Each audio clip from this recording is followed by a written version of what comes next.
So I had a wonderful conversation today with Dominique DePrima on KBLA, and we were talking about relationships, dating, the male-female dichotomy, the black male-female dichotomy in particular.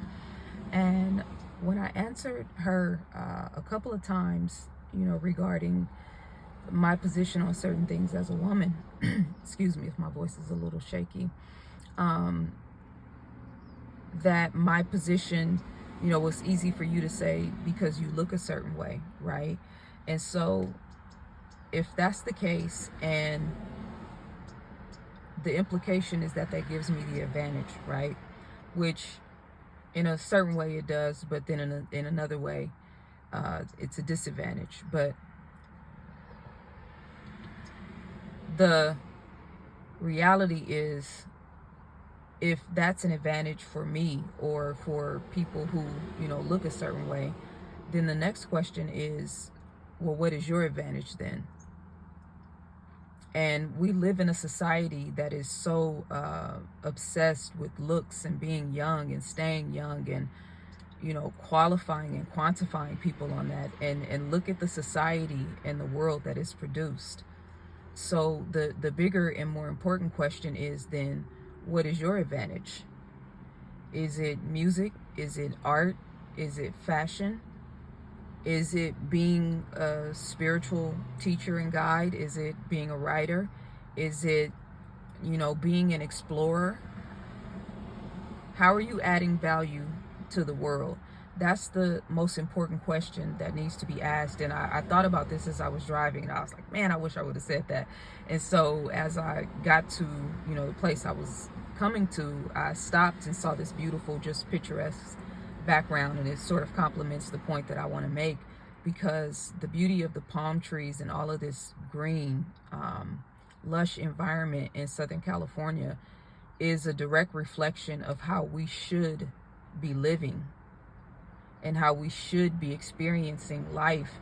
And Hollywood and Black Hollywood and social media and the whole idea of fame and attention has people so delusional, but also unhappy and suffering.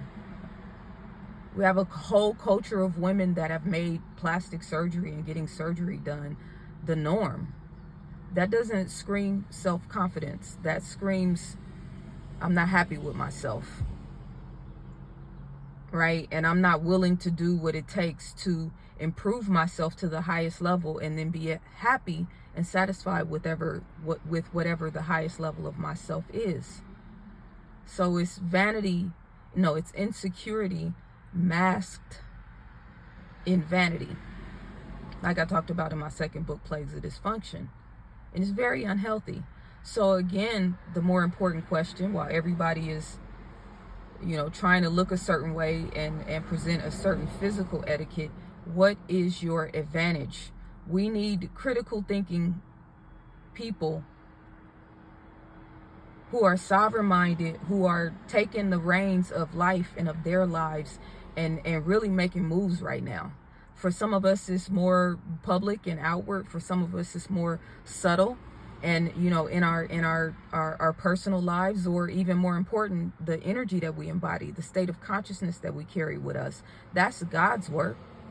That's what the people of God are supposed to be doing, adding value in every space, anywhere they are, anywhere in the world, in the collective consciousness, in the individual consciousness, adding value. You know what I mean?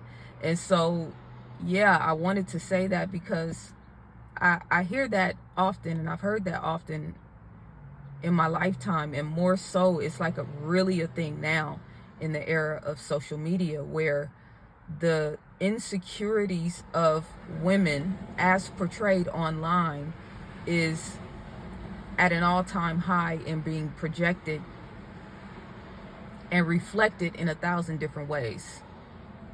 And it's not healthy. And it's really not healthy because it has been for some time now matriculating into the minds and hearts of our daughters.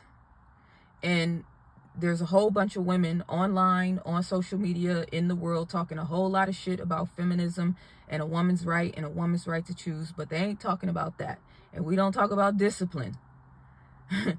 You know, like, you gotta be disciplined in taking care of yourself, in the way you carry yourself, in the energetic, and what you putting out into the world, your energetic footprint, and being mindful of that as a woman. The bar is way too low on our conversations on relationship. When you start talking about who's going 50-50 and whether we're going to eat at certain restaurants and what type of bagger you're going to pay me and all this silly, mindless shit going on in the culture when real shit is happening in the world. And then you want to galvanize and hashtag, you know what I mean? Whatever is trending, whatever the matrix programs you to at any particular time. So this message is for the young females, the young and old females, all of the, you know what I mean, women that are still striving for the light and the striving to carry themselves with some level of dignity and self-respect.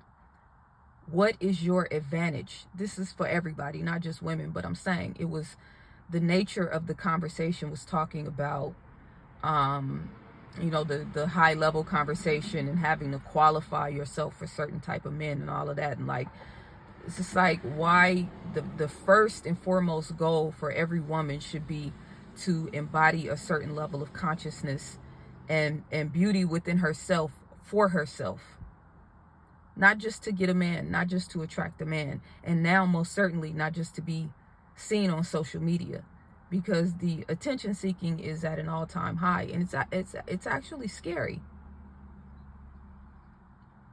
what people are willing to do subtly and directly and indirectly for attention on social media. So I just wanted to say that to round that conversation out, because, you know, you know, it's like when you have a stimulating, powerful conversation, such as the one we had, and a topic that's so important right now, yeah, it had my mind firing off on different cylinders. Because in the bigger picture, the bottom line is, what do we need to do as men and women to make this work? I'm tired of fighting. I have 1,000 conversations with men all the time, my friends, my homeboys, men in the culture, men online, DMs, email, you know what I mean? In every possible aspect, watching the content, listening to the content, seeing the comments. As a woman, I'm asking you, what is it that we need to do, that I need to do? Because I can only really speak for myself, but I am saying this with the understanding that this is going to inspire the right type of women in the right type of way. You know, the 5% of the 5%. That's really who this message is for, male and female. That's the type of time I'm on right now. So what is your advantage? That's the only thing you need to be focused on, and creating and building your own lane and making it true and authentic to who you really are. Peace and love.